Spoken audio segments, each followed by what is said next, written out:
Can you send me an email? Please, no, thank you. Something to that effect.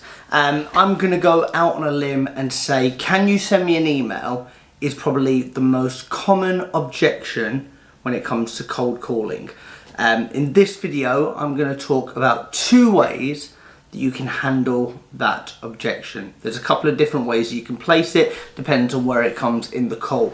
Just before we teach you those 2 ways, I'm going to break it down. Typically, when that email objection comes up, you always want to look upstream. So if you've got it 5-6 minutes into the conversation, it is typically a sign that somewhere something has gone wrong. It could be your pace, it could be your tonality, it could be the question you've asked, it could be the question that you've answered. There could be many different reasons why, but if you've done the right things and they've been under your trance, basically you've clicked your fingers and they've realised that you're a salesperson. So you've always got to take the accountability and say, okay, holding the mirror up, what did I do wrong? So if you're at the beginning of a cold call, there's not much context, they don't really know why you're calling, but they sound frantic, they sound rushed, they're busy, I'm going into a meeting, blah blah blah, we know it all. Send me an email, I'll look over them, I don't take cold calls, can you send me an email please? Hopefully they say please, it's nice when people are nice. If they say, can you send me an email, I would go as far to say like, that is such a weak objection. If they don't know what you're calling about, they don't know what the conversation's about, it's not really an objection, it's more of a knee-jerk reaction. So your job is just to kind of combat that. Well, yeah, absolutely, I can send you an email. I guess before I even send you an email, is it worth just running through in 30 seconds, 40 seconds, just to see if it is relevant? So it's a little bit of a ledge, you're just pushing on them to see if it's actually relevant. Is it a knee-jerk reaction? Are they genuinely busy? Let's take it that way. That's if there's no context. If you're a couple of minutes in and there's a bit of context but it's not gone too deep, there's a couple of ways that you can take it. I'm going to urge you to always accept it. So whatever the objection, whether it's a budget, time, email, anything like that, I'm going to urge you to always accept it. So yeah, absolutely, I can definitely send you an email. Maybe even go as far as to take their email down. Yeah, sure, what is it? Oh, it's bob@bob.com, cool. And listen, Bob, and there's 2 ways you can take it. There's the pushback to test if they are genuinely serious. Well, listen, Bob, can I be really honest with you at this point? Yeah.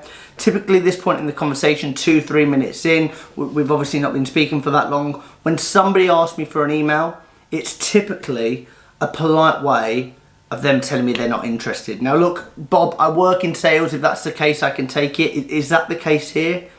They might say, yeah, actually, it was a counterfeit. Yes, I was just being polite. Cool, see you later. That's fine, you're out. If they go, no, I am genuinely interested, okay. And this is where it's going to get smart. We're going to loop it back. Okay, well listen, Bob, yeah, I can send you an email just so that I'm not wasting your time and it's relevant to you rather than bombarding you and wasting my best GCSE English and writing out War and Peace. Out of the 3 problems I mentioned, X, Y, Z, so for us it's more people, the right kinds of people or new sectors. Out of more people, the right people or new sectors, what one would you like me to focus on? And they're going to go, well, if you're going to send me an email, just focus on more people. Okay. And that looks different to people, that looks different to different people. Okay, can you give me an example? And we're going to loop it back. We want them to start talking about their problem, the example of the problem. So there's a couple of different ways that you can take it. My goal is to always call out any behaviour. And if you leave it at the point where somebody's like, yes, please send me an email, cool. You're an analytical brain, you need to go away, you need to assess it, that's absolutely fine.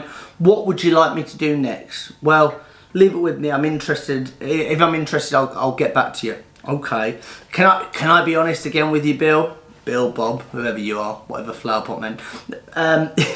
If typically 9 times out of 10 or 100% of the time when someone says they'll get back to me, typically I never hear from them again. So if I don't hear back from you, what would you like me to do? Well, send me the email, and if you've not heard back from me in a week or 2 weeks, 3 weeks, you can give me a call back. Okay, and when I call back, what would you like me to say? What's going to make me different? What's going to make you remember me?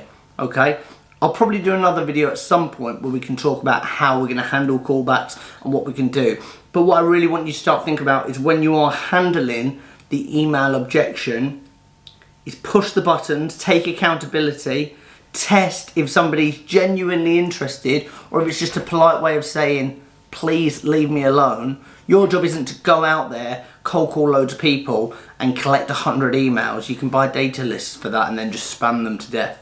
Like, your job is to actually see if they are motivated to solve the problem that you're talking about. To remember, probe, accept, question it, and then loop it back where possible. That was the email objection.